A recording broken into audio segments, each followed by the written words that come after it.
Hello, and welcome to The Extraordinary Marriage. This week, we are talking about something that affects every relationship that you have. Yes, you heard it right. It affects every relationship that you have. My name is Connie Durham, and I'm your host today. And I went to a talent show, an elementary talent show, just last Friday. There were, wait for it, 41 children performing that night. 41 children performing. And to each and every child performing, their performance was the most important. To every set of parents, grandparents, aunts, and uncles watching, their child was the most important. But here's the thing. All during the show, as people finished with their performances, parents and family members left the room in order to go get their kids. And hey, we're finished. We could go home. But guess what? There was more kids performing. There were more children performing. So let's picture this. The beginning of the show, there was a full, gigantic, rowdy, excited audience. By the end of the show, that last couple of people out of those 41 kids performing, there was a two-thirds empty room. Two-thirds empty. Only one-third of the audience that began was still there. Well, back in the day, etiquette says that whenever I go to a show, I go to a dance recital, I go to a talent show, whatever it is, I support everyone because I'm a team player. It's not all about me. I was in a lot of talent shows whenever I was a kid. So it's not all about me. I'm there to watch the next person. In fact, as the kids finished, they certainly could have went into the auditorium, sat with their parents, and watched the other kids perform. But guess what? That's not what happened. If you're performing at the beginning, you had a full audience. If you're performing at the end, you had one third of the audience, one third of the excitement, one third of the people who went to the talent show saw you perform. Well, here's what this says to me, that your kid's the only one that matters. And for the children, it says, hey, I'm the only one that matters. My parents came and saw the talent show. I'm the only person that matters at that talent show. Instead of teaching our children teamwork and supporting others. Yes, teaching our kids teamwork and how to support other people. It's not all about you. Everything is not about us. And by learning to support others in the way that we want to be supported, because hey, I'd certainly rather be at the beginning of that talent show instead of at the end when all my friends who say, oh, yeah, I went to the talent show. And I'm like, did you see me perform? Oh, no, I was the last person. Everybody was gone. So you see what I'm saying? It takes effort to learn to be a team player. And that is something I'm talking about today. Being a team player, putting in the effort, doing the things that are hard, getting past ourselves. I love the word team, Team. Back in my days of Mary Kay as a sales director, I was a director for 21 years. You know, when we all put in, it's like many hands, the work is light. When we all work together, we bring our ideas together, our imaginations together, we bring our talents together, and everything works better. Team. Together, everyone achieves more. Together, everyone achieves more. And so I don't know about you, but I want to be a team player. Well, when it comes to marriage, we've all got to be a team player. Team players make great marriages. People who are takers instead of givers don't make a very good marriage partner. And all we can do, first of all, is check ourselves to see if we're that person who's a taker, that person who is not a team player, and, adjust ourselves. And then if it's our spouse who is really not a team player, I guess we can pray about it, right? We can pray about it, and we can lead by example. We can lead and be the team player that we want to see. Well, today we're looking at deposits and withdrawals. And maybe you're a person or your spouse is a person who's gotten by on their charm. Maybe they're good looking, charming, talented, and that's helped them get by. Maybe they were the baby of the family. And so no one ever expected too much of them. And everybody gave them a little extra leniency because they were the baby. Or maybe you or your spouse, maybe your parents took care of everything for you. They put in the deposits. They took care of things and you never had to worry about it. Well, guess what? We're adults now, and we are the only ones who can deposit into our marriage. We are the only ones who can make it work. We are the only ones that can show we care. It doesn't matter how much anyone else cares, only we can deposit into our marriage. And just like I said at the beginning, it is the thing that this concept I'm going to share with you today applies to every relationship you have, whether it is your boss, your coworker, your spouse, your kids, your grandkids, your extended family, your aunts and your uncles, your grandparents. This goes for everybody. We can only withdraw so much from a relationship. Think about a bank account. You can only withdraw so much from your bank account, and then it's empty. When it's empty, there's nothing to spend. You can't purchase anything. It has no value. It's nothing. And so an empty bank account is worth nothing. But let's think about a full bank account. Now, to some of us, that might be $1,000. Some people, that might be $10,000. I don't know. But a full bank account. How do you get that account full? By depositing your paycheck over and over and not spending. Okay, so that doesn't happen very often, does it? We have a lot of bills to pay. But depositing your paycheck and keeping some money in there and not spending so much money that that account goes to zero. Well, it's the same kind of thing with your spouse. You want to deposit and build up a rich, rich bank account with your spouse. You want to deposit and build a gigantic bank account. Because to be honest, just like some of my other podcasts said, like, you want to be friends with your spouse. You want to like your spouse. You want to know your spouse supports you. You want to support your spouse. And without these things, you really don't have a marriage. A marriage is a two-way street. It's a two-way street.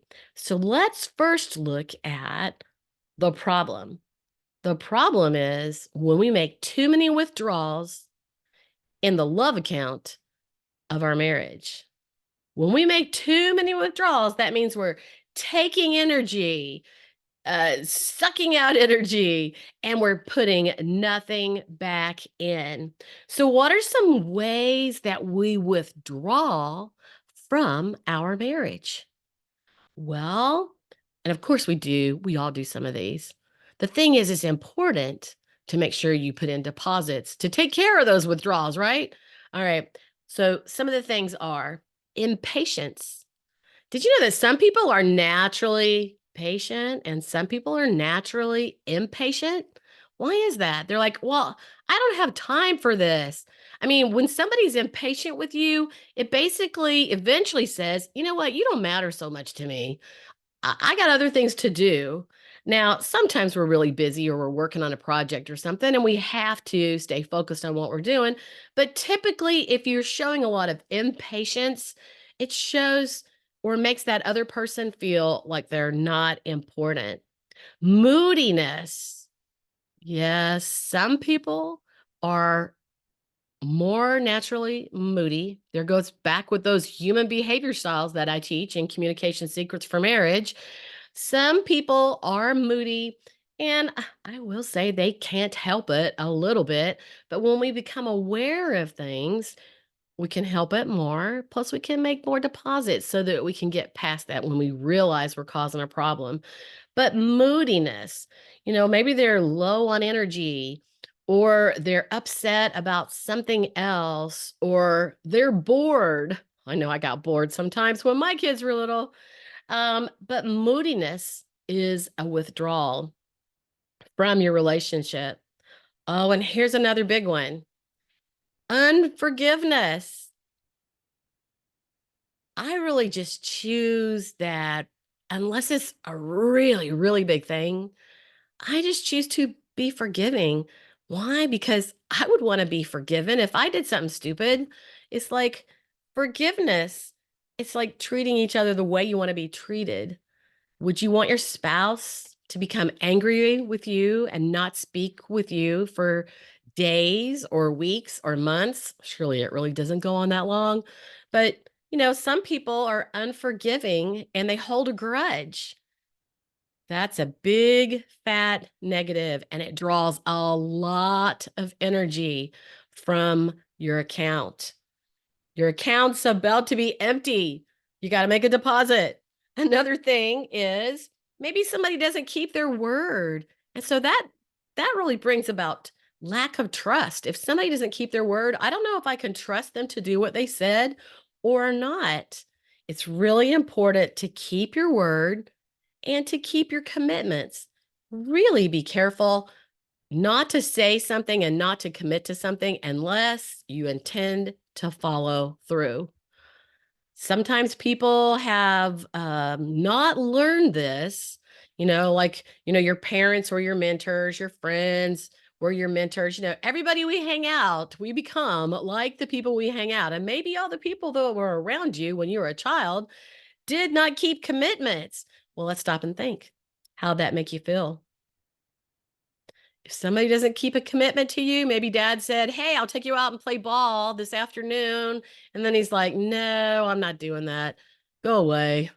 Well, that lack of commitment, it hurts. And definitely it's a withdrawal. Now, everything doesn't have to cost in order to make deposits into your relationship. You know, everything doesn't have to cost. But, appreciation is a really important thing.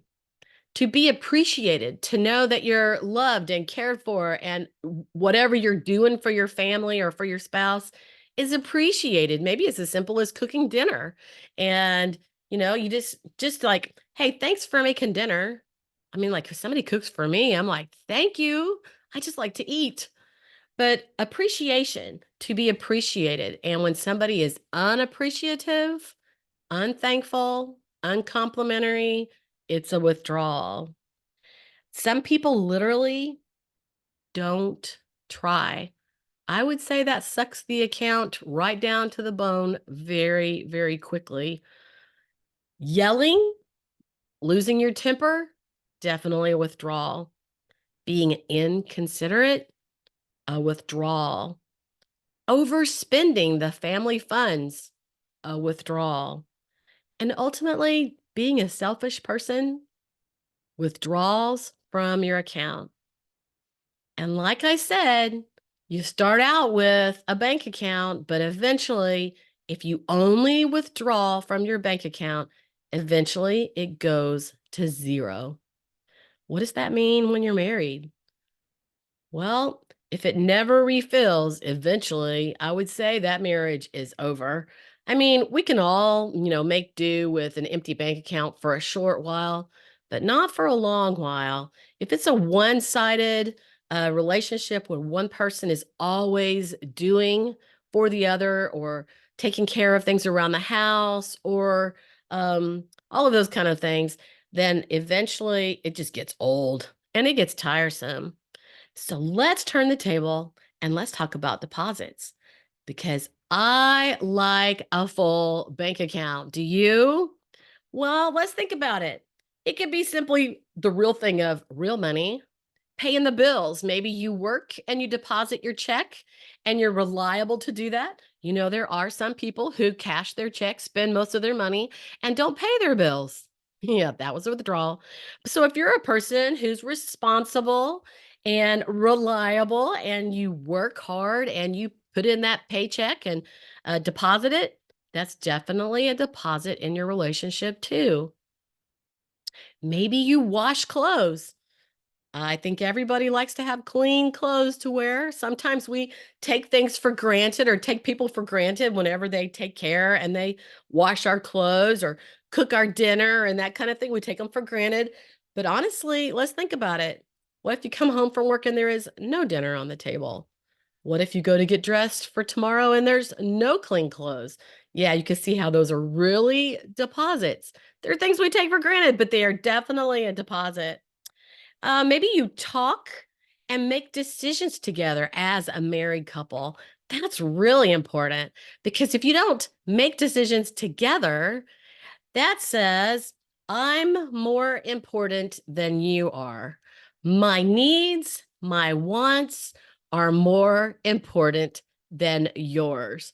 Okay, that was a withdrawal. So it's important to talk about your big decisions in marriage. This is definitely a deposit. It helps you grow together as a couple, and it is teamwork. It's teamwork. It's knowing you have each other's back and you're making life's decisions together. Because guess what? You live in the same household. Being able to pay your bills is important. That takes away stress. That's a deposit.